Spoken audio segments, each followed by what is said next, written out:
Hello everyone.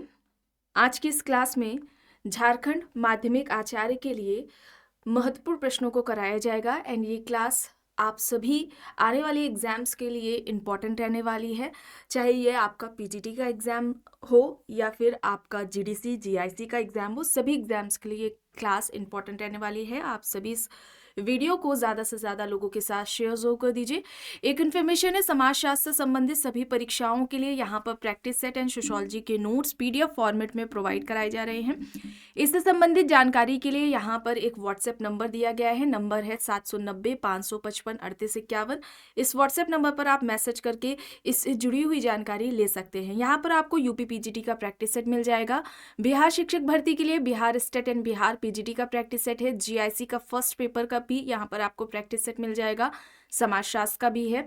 Rajasthan assistant professor के लिए sociology का उसके थर्ड पेपर जीके का प्रैक्टिस सेट। इसके अलावा एमपी असिस्टेंट प्रोफेसर का समाजशास्त्र का और उसके जीएस का प्रैक्टिस सेट भी यहाँ पर मिल जाएगा। नेट का भी यहाँ पर प्रैक्टिस सेट है एंड झारखंड एग्जाम के लिए भी यहाँ पर प्रैक्टिस सेट आ चुका है। इससे पहले कुछ बच्चों ने पूछा था तब ये प्रैक्टिस सेट नहीं था, अभी ये आ चुका है। अगर आप लेना चाहें या इससे जुड़ी कोई भी जानकारी चाहते हैं तो आप मैसेज करके पूछ सकते हैं। एंड बात की जाए ये समाजशास्त्र के इन समाजशास्त्र के नोट्स की, तो ये नोट्स सभी परीक्षाओं को ध्यान में रखकर तैयार किए गए हैं। सभी परीक्षाओं के लिए थिंकर्स से रिलेटेड नोट्स अभी जल्दी ही आए हैं। इनमें इंडियन थिंकर्स भी शामिल हैं। इससे जुड़ी हुई कोई भी जानकारी चाहते हैं तो ये यहाँ पर एक व्हाट्सएप नंबर दिया गया है 790-555-3851। इस व्हाट्सएप नंबर पर आप मैसेज करके पूरी जानकारी ले सकते हैं।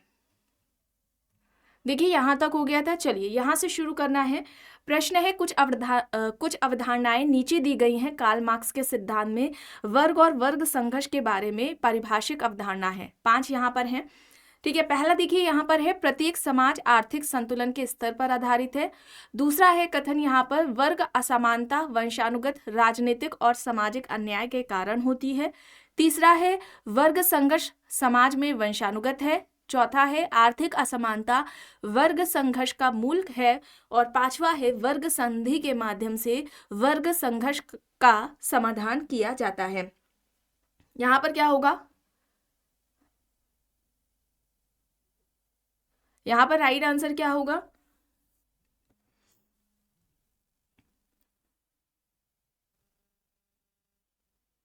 यहाँ पर आर्थिक असमानता वर्ग संघर्ष का मूल है और वर्ग संधि के माध्यम से वर्ग संघर्ष का समाधान किया जाता है।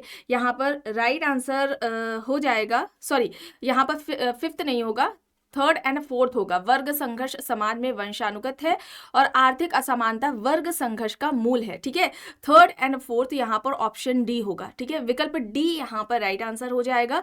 कार्ल मार्क्स ने वर्ग को अर्थ यानी कि इकोनॉमी के आधार पर परिभाषित किया था। इन्होंने वर्ग को कहा था कि वर्ग क्या है, व्यक्ति को क्या कहा था कि व्यक्ति आर्थिक प्राणी करके एक इनका स्टेटमेंट है। जैसे कि अगर हम अरस्तु की बात करें तो इन्होंने व्यक्ति को सामाजिक प्राणी बताया था और ये कार्ल मार्क्स व्यक्ति को आर्थिक प्राणी कहकर संबोधित करते हैं। इन्होंने वर्ग स्वयं में वर्ग और स्वयं के लिए वर्ग की अवधारणा भी दे रखी है। क्लास कॉन्फ्लिक्ट का इनका कॉन्सेप्ट रहा है, सिद्धांत इन्होंने दिया है। और इसके अलावा इन्होंने अलगाव की 4 अवस्थाएं भी बताई हुई हैं। ये सभी एग्जाम्स में पूछे जाते हैं। संरचना के 2 प्रकार अधोसंरचना और अधिसंरचना इनके द्वारा बताए गए हैं। अब यहाँ पर प्रश्न देखिए, श्रम के विभाजन के संबंध में अपने विचारों को व्यक्त करते हुए दुर्खीम ने किस सिद्धांत का प्रतिपादन किया? डार्विन का सिद्धांत, केनन का सिद्धांत, मार्क्स का सिद्धांत, स्पेंसर का सिद्धांत। श्रम के विभाजन के संबंध में अपने विचारों को व्यक्त करते हुए दुर्खीम ने किस सिद्धांत का प्रतिपादन किया है? यहां पर राइट आंसर क्या हो जाएगा?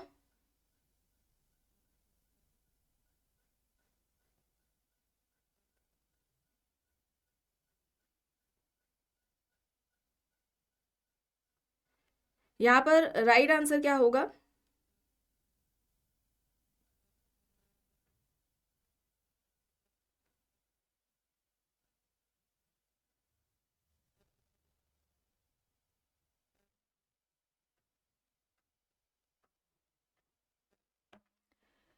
यहाँ पर राइट आंसर स्पेंसर का सिद्धांत हो जाएगा। ठीक है, स्पेंसर का सिद्धांत हो जाएगा। और यहाँ पर अगर हम बात करें श्रम के विभाजन की, तो सबसे पहले श्रम विभाजन की बात किसके द्वारा की गई है? एडम स्मिथ के द्वारा, ठीक है, एडम स्मिथ के द्वारा की गई है। सामाजिक श्रम विभाजन की बात करें तो सामाजिक श्रम विभाजन की जो बात है ये दुर्खिम के द्वारा की गई है, ठीक है। सामाजिक श्रम विभाजन की बात सबसे पहले किसके द्वारा की गई है? दुर्खिम के द्वारा की गई है। इसे आप याद रखेंगे। इस तरह से भी एग्जाम्स में पूछा जाता है कि सबसे पहले किसने बात की थी, ठीक है। दुर्खिम ने अपने सिद्धांत की शुरुआत ही स्पेंसर के सिद्धांत का खंडन करते हुए की है, या हम कहें आलोचना करते हुए की है, ठीक है। चलिए,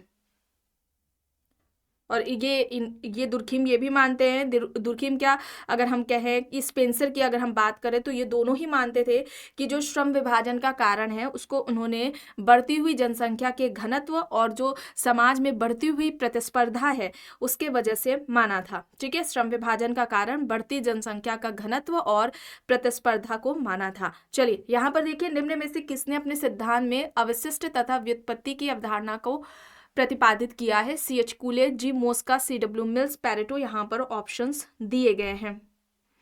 यहाँ पर राइट आंसर क्या होगा?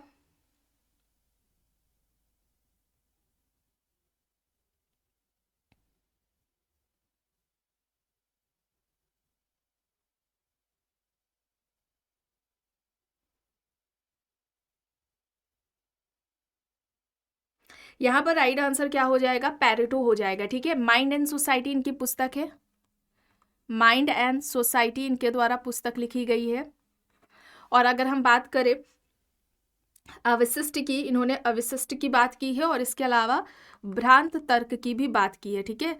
भ्रांत तर्क की भी इनके द्वारा बात की गई है, भ्रांत तर्क, और इन्होंने अवशिष्ट चालक की बात की हुई है, इनके द्वारा की गई है। और अगर हम सामाजिक क्रिया की बात करते हैं, सोशल एक्शन की बात करें, तो इन्होंने सामाजिक क्रिया के दो प्रकार बताए हैं, तार्किक क्रिया और दूसरा यहाँ पर अतार्किक क्रिया हो जाएगा, ठीक है। तार्किक क्रिया और दूसरा यहाँ पर क्या होगा? अतार्किक क्रिया हो जाएगा। ये दो प्रकार इनके द्वारा बताए गए हैं, ठीक है। इन्हें आप याद रखेंगे। चलिए अब यहाँ पर देखिए, एक माँ अपने बच्चे को चाटा मारती है, या किस प्रकार की क्रिया है? विवेकपूर्ण क्रिया, मूल्यांकनात्मक क्रिया, ए और बी दोनों, या फिर भावनात्मक क्रिया? यहाँ पर राइट आंसर क्या होगा?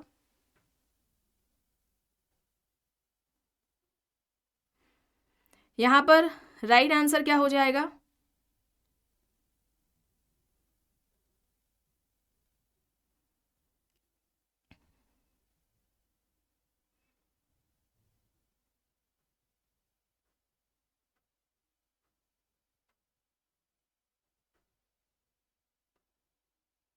यहाँ पर विवेकपूर्ण और मूल्यांकनात्मक ये दोनों ही में आएंगी। ऑप्शन सी यहाँ पर राइट आंसर हो जाएगा, ठीक है। सी यहाँ पर राइट है। अब यहाँ पर देखिए, पैरेटो का अभिजन संचरण का सिद्धांत किसका उदाहरण है? सामाजिक परिवर्तन का, सामाजिक नियंत्रण का, सामाजिक स्थिरीकरण का, या फिर समाजीकरण का? बताएं, पैरेटो का अभिजन संचरण का सिद्धांत किसका उदाहरण है?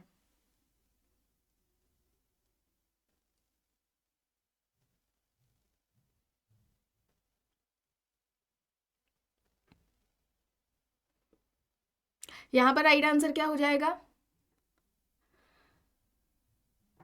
यहाँ पर सामाजिक परिवर्तन का हो जाएगा। ऑप्शन ए यहाँ पर राइट आंसर हो जाएगा। सामाजिक परिवर्तन के यहाँ पर अगर कुछ इंपॉर्टेंट फैक्ट्स आपको बताए जाए तो मैकेवन ने किसे सामाजिक परिवर्तन कहा था? मैकेवन ने सामाजिक संबंधों में परिवर्तन को कहा था, ठीक है। सामाजिक संबंध में परिवर्तन, ठीक है। सामाजिक संबंध में परिवर्तन क्या है? सामाजिक परिवर्तन है, ठीक है। मेरिल एल्ड्रिस की अगर हम बात करें, मेरिल एल्ड्रिस की अगर हम बात करें तो मेरिल एल्ड्रिस क्या कहते हैं? मानवीय क्रियाओं में, ठीक है, मानवीय क्रियाओं में परिवर्तन की बात करते हैं। ये मानवीय क्रियाओं में परिवर्तन क्या है? सामाजिक परिवर्तन है। ये मेरिल एल्ड्रिस का कहना था। मैकेवन ने सामाजिक संबंध में परिवर्तन को कहा है सामाजिक परिवर्तन।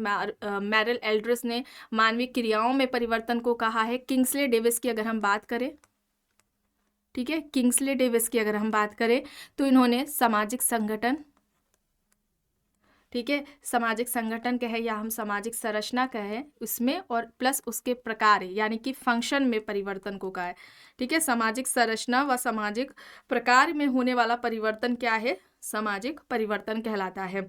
इसके अलावा अगर हम एंथोनी गिडेंस की बात करते हैं तो एंथोनी गिडेंस ने आंतरिक संरचना में कहा, एंथोनी गिडेंस कहते हैं प्रत्येक समाज की एक आंतरिक संरचना होती है और उस आंतरिक संरचना में जब कोई परिवर्तन हमें देखने को मिलता है तो ऐसा परिवर्तन क्या कहलाता है, सामाजिक परिवर्तन कहलाता है। इन सभी फैक्ट्स को आपको याद रखना है, इस तरह से एग्जाम्स में पूछा जाता है। चलिए आगे यहाँ पर देखिए, हर्बर्ट स्पेंसर ने अनुसरण किया, ऑप्शन देखिए, मुख्य रूप से प्रकार्यात्मक पद्धति का, मुख्य रूप से संरचनात्मक पद्धति का, मुख्य रूप से संघ संघर्षात्मक पद्धति का, या फिर मुख्य रूप से उद्विकासीय पद्धति का। यहाँ पर राइट क्या होगा,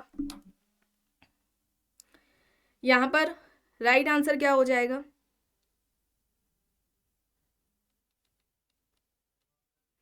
बताएं यहाँ पर राइट आंसर क्या हो जाएगा।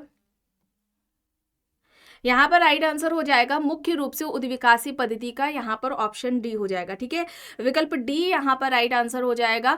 देखिए अगर पूछा जाता है उद्विकासीय सिद्धांत किसके द्वारा दिया गया है, उद्विकासीय सिद्धांत, ठीक है, केवल उद्विकासीय सिद्धांत पूछा जाता है तब यहाँ पर डार्विन का नाम आएगा। ठीक है, यहाँ पर किसका नाम आएगा, डार्विन का आ जाएगा। और सामाजिक उद्विकास का अगर पूछा जाए, ठीक है, सामाजिक उद्विकास अगर पूछा जाता है, सामाजिक उद्विकास का सिद्धांत पूछा जाता है तब यहाँ पर स्पेंसर का नाम आएगा। ठीक है, यहाँ पर क्या होगा, स्पेंसर का नाम आ जाएगा। और स्पेंसर को सामाजिक डार्विनवादी भी कहा जाता है, इसे भी याद रखेंगे, स्पेंसर को सामाजिक डार्विनवादी कहा जाता है। इस तरह से एग्जाम्स में पूछा जाता है कि सामाजिक डार्विनवादी निम्न में से कौन से विचारक को कहा जाता है। ठीक है, तो स्पेंसर को कहा जाता है, इसे आप याद रखेंगे। इनकी अगर हम बुक्स की बात करते हैं तो सोशल स्टैटिक्स है एक पुस्तक, ठीक है, ये आती है 1851 में। ठीक है, सोशल स्टैटिक्स है, एक पुस्तक है द प्रिंसिपल्स, ठीक है, द प्रिंसिपल्स ऑफ सोशोलॉजी है, द प्रिंसिपल्स ऑफ सोशोलॉजी है, ये इससे याद रखेंगे। द स्टडी ऑफ सोशोलॉजी भी है, द स्टडी ऑफ सोशोलॉजी भी है, द प्रिंसिपल्स ऑफ सोशोलॉजी है, द स्टडी ऑफ सोशोलॉजी है, और एक फर्स्ट प्रिंसिपल्स है। ठीक है, फर्स्ट प्रिंसिपल्स है। ये सभी स्पेंसर की पुस्तकें हैं, इन्हें आप याद रखेंगे, अक्सर एग्जाम्स में पूछी जाती है। चलिए आगे यहाँ पर देखते हैं, प्रश्न है विवेकीकरण हेतु मैक्स वेबर निम्न में से किस एक पद का प्रयोग करते हैं, उपकरण तर्कणा विवेकीकरण, साध्य साधन विवेकीकरण, भावनात्मक विवेकीकरण, पारंपरिक विवेकीकरण। यहाँ पर ऑप्शंस दिए गए हैं। यहाँ पर राइट आंसर क्या हो जाएगा,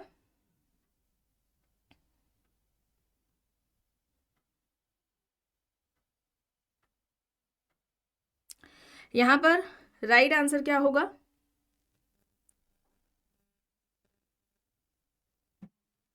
यहाँ पर साध्य साधन विवेकीकरण होगा, ऑप्शन बी यहाँ पर राइट आंसर हो जाएगा। वेबर की अगर हम बात करें तो इन्होंने, यानी कि वेबर ने सामाजिक क्रिया के कितने प्रकार बताए थे, सामाजिक क्रिया के 4 प्रकार बताए थे। एक इन्होंने विवेकीकरण की प्रक्रिया, या हम कहें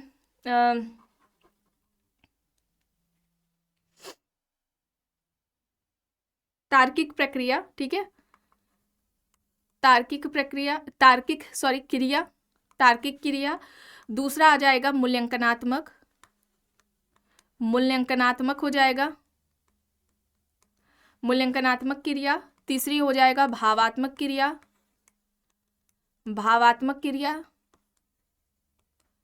चौथी यहाँ पर हो जाएगी इनकी परंपरागत क्रिया। ठीक है, ये 4 तरह की क्रियाओं की इन्होंने बात की थी और ये सही क्रम में एग्जाम्स में लगाने को आता है, तो इसे आप ऐसे ही क्रम में आपको याद रखना है। एग्जाम्स में इस तरह से भी प्रश्न पूछा जाता है। और समाजशास्त्र की विषय वस्तु इन्होंने किसे बताया था, समाजशास्त्र की विषय वस्तु ये किसे बताते हैं, सोशल एक्शन को बताते हैं, सामाजिक क्रिया को बताते हैं वेबर। ठीक है, सोशल एक्शन को समाजशास्त्र की विषय वस्तु वेबर ने बताया है। चलिए अब यहाँ पर देखिए, सिद्धांत दिए गए हैं, वर्ग संघर्ष का है, त्रिस्तरीय सिद्धांत है, आत्मदर्पण का सिद्धांत है, संभ्रांत वर्ग के परिभ्रमण का सिद्धांत यहाँ पर दिया गया है। देखिए वर्ग संघर्ष का सिद्धांत किसने दिया है, कार्ल मार्क्स ने दिया है। इसके अलावा त्रिस्तरीय सिद्धांत या ज्ञान के 3 स्तरीय नियम जो बताए थे ये अगस्त कॉम्ट ने बताए थे। आत्मदर्पण का सिद्धांत जो कि सामाजिकरण से संबंधित है ये कूले के द्वारा बताया गया है। और अभिजात वर्ग के परिभ्रमण का सिद्धांत जो सामाजिक परिवर्तन से संबंधित है ये पेरेटो के द्वारा यहाँ पर बताया गया है। तो यहाँ पर क्या हो जाएगा, ऑप्शन ए हो जाएगा। राइट आंसर यहाँ पर क्या होगा, विकल्प विकल्प ए यहाँ पर सही है। चलिए आगे यहाँ पर देखते हैं, मानक विचलन का वर्ग जाना जाता है सहसंबंध, मध्य, प्रसरण या फिर बहुलक। मानक विचलन का वर्ग जाना जाता है, यहाँ पर क्या होगा, यहाँ पर राइट आंसर क्या होगा, यहाँ पर प्रसरण होगा, ऑप्शन सी यहाँ पर राइट होगा। प्रश्न है, केंद्रीय प्रवृत्ति की निम्न मापों में से कौन सी एक माप यह जानने के लिए उपयुक्त होगी कि अधिकांश परिवारों में 5 सदस्य होते हैं, माध्यिका, बहुलक, माध्य या फिर इनमें से कोई भी नहीं। राइट यहाँ पर होगा बहुलक, ठीक है, बहुलक होगा, बी यहाँ पर राइट होगा। चलिए अब यहाँ पर देखिए, निम्न में से किसने सहभागी तथा असहभागी अवलोकन की अवधारणा को प्रारंभ किया। ऑप्शन है यहाँ पर Lindeman, Anderson, WF white, Paul cracy. बताए सहभागी और असहभागी अवलोकन की अवधारणा का प्रयोग सबसे पहले किसके द्वारा किया गया है।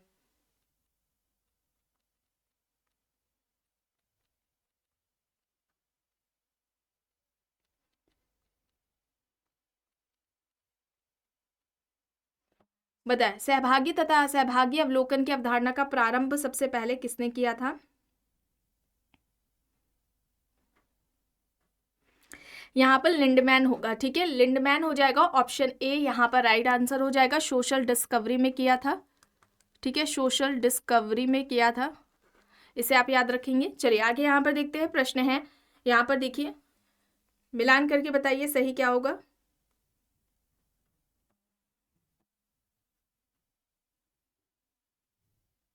ओरल हिस्ट्री, मौखिक ज्ञान, ये किससे संबंधित है, लोगों का ज्ञान होगा यहाँ पर। सर्वेक्षण की बात करें तो ये परिमाणात्मक आंकड़े यहाँ पर होगा। प्रतिचयन की अगर हम बात करें तो ये समग्र का प्रतिनिधि होगा। और वैतिक अध्ययन की बात करें तो इकाई, किसी भी इकाई वस्तु का गहन अध्ययन होगा। यहाँ पर ऑप्शन बी, ठीक है, विकल्प बी यहाँ पर राइट आंसर होगा। प्रश्न है, वह विधि जिसमें जीवित व्यक्तियों की संस्मृति वर्तमान तथा पुरालेख के लिए संग्रह की जाती है यह कहलाती है। ऑप्शन देखें, जीवन व्रत, मौखिक व्रत, वैतिक अध्ययन, विषय वस्तु विश्लेषण। वह विधि जिसमें जीवित व्यक्तियों की संस्मृति वर्तमान तथा पुरालेख के लिए संग्रह की जाती है उसे क्या कहा जाता है, उसे हम क्या कहेंगे, मौखिक व्रत कहेंगे। ऑप्शन बी यहाँ पर राइट आंसर होगा। चलिए अब यहाँ पर देखिए, निम्न में से किसने सहभागी अवलोकनों का इस्तेमाल सूचना संकलित करने में किया। ऑप्शंस देखिए, WH White, Goldthorpe and Lockwood, Anthony Giddens, Kingsley Davis. यहाँ पर ऑप्शंस दिए गए हैं, यहाँ पर राइट क्या होगा, यहाँ पर WH वाइट रहेगा, ऑप्शन ए यहाँ पर राइट होगा। गली के नुक्कड़ों पर इनका अध्ययन रहा है, ऑप्शन ए यहाँ पर सही हो जाएगा, WH वाइट। चलिए अब यहाँ पर देखिए, निर्देशन का वह प्रकार जिसमें समग्र की प्रत्येक इकाई के चुने जाने का समग्र की प्रत्येक इकाई को चुने जाने का समान अवसर दिया जाता है, यह कहलाती है। ऑप्शंस है उद्देश्यपूर्ण निर्देशन, दैव निर्देशन, संगणना, स्तरित निर्देशन। यहाँ पर क्या होगा, समग्र की प्रत्येक इकाई को चुने जाने का समान अवसर मिलता है, दिया जाता है, तो इसे हम क्या कहेंगे, ऐसे निर्देशन को दैव निर्देशन कहेंगे। दैव निर्देशन बी यहाँ पर राइट होगा। प्रश्न है, PV यंग ने प्राथमिक स्रोतों को 2 भागों में विभाजित किया है, इनमें से है। ऑप्शन देखिए, व्यक्तिगत तथा सार्वजनिक स्रोत, प्रत्यक्ष तथा अप्रत्यक्ष स्रोत, प्रकट तथा अप्रकट स्रोत, क्षेत्रीय एवं ऐतिहासिक स्रोत।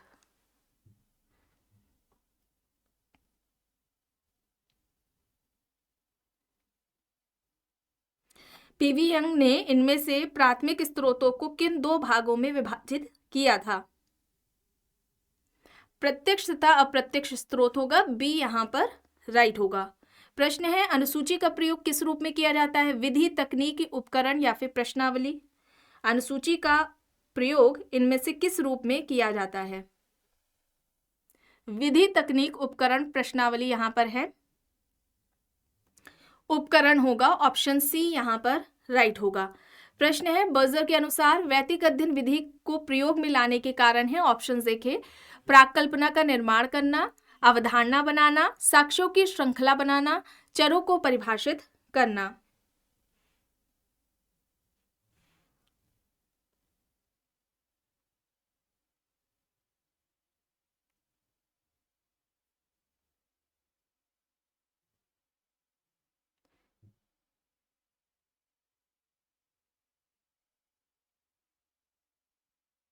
यहाँ पर राइट आंसर प्राकल्पना का निर्माण करना, अवधारणा बनाना और चरों को परिभाषित करना, ऑप्शन सी। ठीक है, विकल्प सी यहाँ पर राइट आंसर होगा। चलिए अब यहाँ पर देखिए, निम्न में से कौन विनिमय सिद्धांत के अध्ययन का केंद्र बिंदु है? व्यक्ति, समूह, संस्था, राज्य यहाँ पर दिया गया है। विनिमय सिद्धांत के अध्ययन का केंद्र बिंदु पूछा जा रहा है। व्यक्ति, समूह, संस्था, राज्य यहाँ पर दिया गया है। सही होगा यहाँ पर व्यक्ति। ठीक है, व्यक्ति होगा, ऑप्शन ए यहाँ पर राइट होगा। प्रश्न है, अनुसूचित जाति के अंतर्गत शामिल है, ऑप्शन ए के समाज में पद दलित वर्ग, राष्ट्रपति के आदेश के तहत भारतीय संविधान में शामिल जातियां, जन्म से अस्पृश्य हिंदू जातियां, आर्थिक रूप से समाज के कमजोर वर्ग। अनुसूचित जाति के अंतर्गत इनमें से क्या आते हैं?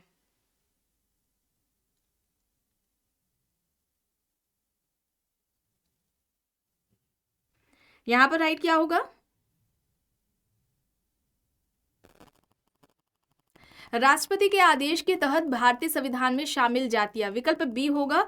और किस अनुच्छेद के तहत राष्ट्रपति को यह अधिकार है? अनुच्छेद 341। ठीक है, अनुच्छेद 341 के तहत है। ठीक है, ऑप्शन बी यहाँ पर राइट होगा।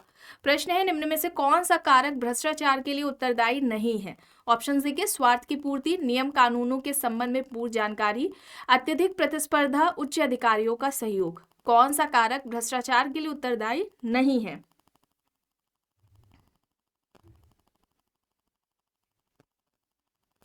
यहां पर राइट आंसर हो जाएगा नियम कानूनों के संबंध में पूर्ण जानकारी, ऑप्शन बी यहां पर राइट होगा। प्रश्न है, अब यहां पर सिद्धांत दिए गए हैं, देखकर बताएं सही क्या है। शास्त्रीय सिद्धांत, भौगोलिक सिद्धांत, प्रारूपवादी सिद्धांत और समाजशास्त्री सिद्धांत दिया गया है। अपराध से संबंधित ये सभी सिद्धांत हैं। लोम्ब्रोसो क्या थे? अपराध शास्त्र के जनक थे। अपराध शास्त्र के जनक कौन है? लोम्ब्रोसो हैं। सदरलैंड ने सफेद पोश अपराध की अवधारणा दी है। सफेद पोश अपराध की अवधारणा किसके द्वारा दी गई है? सदरलैंड के द्वारा दी गई है। यहाँ पर अगर हम बात करते हैं शास्त्रीय सिद्धांत की, तो ये बेकारिया के द्वारा दिया गया है। भौगोलिक सिद्धांत क्वेटलेट का है। इसके अलावा प्रारूपवादी सिद्धांत लोम्ब्रोसो के द्वारा दिया गया है और अपराध का समाजशास्त्र सिद्धांत ये सदरलैंड के द्वारा दिया गया है। यहाँ पर ऑप्शन सी हो जाएगा। ठीक है, विकल्प सी यहाँ पर राइट होगा। चलिए अब यहाँ पर देखिए, यहाँ पर बताएं सही क्या होगा। उच्च परिस्थिति को अर्जित करने के लिए निम्न जाति के लोग सामूहिक रूप से उच्च जाति के व्यवहार एवं विश्वासों को ग्रहण करने की कोशिश करते हैं। यह प्रक्रिया क्या कहलाएगी? संस्कृतिकरण कहलाएगी। संस्कृतिकरण की अवधारणा किसने दी थी? एम.एन. श्रीनिवास ने। अब विकल्प बी देखिए, आर्थिक तथा राजनीतिक सत्ता कौन हासिल करता है तथा अधिक्रम में उच्च स्थिति प्राप्त करता है? इसे हम यहाँ क्या कहेंगे? डोमिनेंट कास्ट की यहाँ पर ये कॉन्सेप्ट होगा। और ये जो अवधारणा है ये किसके द्वारा दी गई है? एम.एन. श्रीनिवास के द्वारा दी गई है। विकल्प सी देखिए, हमारे समाज में पाश्चात्य संपर्क द्वारा आने वाले परिवर्तनों की व्याख्या करता है। यहाँ पर ये क्या होगा?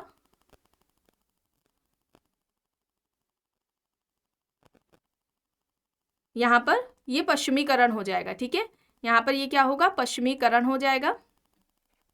फिर इसके अलावा बचता है विकल्प डी, अपनी संस्कृति की श्रेष्ठता मानने की हर वर्ग की जो प्रवृत्ति है ये स्वजाति केंद्रिता, स्वजाति या स्वजातिवादी कहलाएगा, या हम इसे कहें नृजाति केंद्रवाद की जो अवधारणा है, जो कि किसके द्वारा दी गई है? समनर के द्वारा दी गई है। ठीक है, व्यक्ति जो है दूसरे समूह की जो संस्कृति है उसकी तुलना अपने संस्कृति के अपने जो मूल्य हैं, ठीक है, जो मानक है उनके अनुसार करता है और पाता है कि जो उसकी संस्कृति है वो अच्छी है और दूसरी की संस्कृति क्या है? निम्न है। ठीक है, उच्च अपनी संस्कृति को उच्च और दूसरी संस्कृति को क्या मानता है? निम्न मानता है। तो ये जो अवधारणा है ये नृजाति केंद्रवाद की कहलाती है। ये समनर के द्वारा दी गई है। पश्चिमीकरण है, संस्कृतिकरण है, प्रबल जाति है, ये किसकी अवधारणाएं है? श्रीनिवास की अवधारणाएं है। यहाँ पर विकल्प डी होगा। ठीक है, विकल्प डी यहाँ पर राइट होगा। चलिए आगे यहाँ पर देखिए, अपराधी उप संस्कृति जड़ जमाती है उच्च वर्ग संस्कृति में, उच्च मध्य वर्ग संस्कृति में, श्रमिक वर्ग संस्कृति में या फिर मध्यम वर्ग संस्कृति में। अपराधी उप संस्कृति जड़ जमाती है। यहाँ पर क्या होगा? यहाँ पर श्रमिक वर्ग संस्कृति होगा, ऑप्शन सी यहाँ पर राइट हो जाएगा। तो आज की एक और प्रश्न देख लेते हैं, फिर उसके बाद एंड करते हैं। चलिए यहाँ पर देखिए, सकेंद्रित कटिबंध सिद्धांत से किसका नाम जुड़ा है? Louis Wirth, Robert Park, Burgess, R D. McKenzie, Tonnies यहाँ पर है। सकेंद्रित कटिबंध का सिद्धांत किसके द्वारा दिया गया है? सकेंद्रित कटिबंध का सिद्धांत किसके द्वारा दिया गया है? पार्क एंड बर्गेस का है, ऑप्शन बी यहाँ पर राइट होगा। लुई वर्थ की अगर हम बात करते हैं तो इन्होंने नगरीयता का कॉन्सेप्ट दिया है, ठीक है। घेटो की अवधारणा इनके द्वारा दी गई है। नगरवाद का कॉन्सेप्ट इनके द्वारा दिया गया है, नगरवाद हो जाएगा, ठीक है। घेटो है, ये सभी अवधारणाएं, उपनगर की अवधारणा है, ये सभी अवधारणाएं किसने दी है? लुई वर्थ ने दी है, ठीक है। तो आज की इस क्लास में बस इतना ही। आई होप ये आपको पसंद आई होगी क्लास। अगर पसंद आई है तो प्लीज़ लाइक करिएगा, कमेंट करके ज़रूर बताइएगा। चैनल पर अगर आप नए हैं तो चैनल को भी ज़रूर सब्सक्राइब कर लीजिएगा, एंड इस वीडियो को जितना हो सके ज़्यादा से ज़्यादा लोगों के साथ शेयर भी ज़रूर करिएगा।